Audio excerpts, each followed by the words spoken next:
ఏ ఇండస్ట్రీలో అయినా ఇన్స్టెంట్గా బ్లాక్ బస్టర్ పడాలి అంటే కొత్త సినిమా చేయటం కంటే అక్కడే క్రేజ్ ఉన్న ఒక సీక్వెల్లో నటిస్తే సరిపోతుంది. దీని గురించి పెద్దగా ఆలోచించాల్సిన పని కూడా లేదు.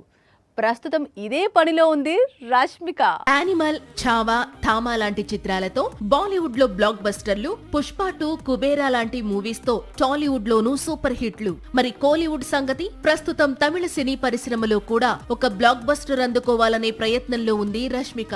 గతంలో కార్తీ హీరోగా తెరకెక్కిన సుల్తాన్ అనే మూవీతో కోలీవుడ్ లోకి అడుగు పెట్టింది రష్మిక. అయితే ఈ చిత్రం పెద్దగా వర్కౌట్ కాలేదు. ఆ తరువాత దళపతి విజయ్ నటించిన వారీసులో హీరోయిన్ గా కనిపించింది. ఈ సినిమాతో కోలీవుడ్ లో ఫస్ట్ హిట్ కొట్టింది. అయితే బ్లాక్ బస్టర్ మాత్రం పెండింగ్ లో పడిపోయింది. తమిళ ప్రేక్షకులకు దగ్గర కావాలంటే కుబేరా లాంటి బైలింగ్వల్ మూవీ కంటే కూడా డైరెక్ట్ గా మూవీ చేయాలి.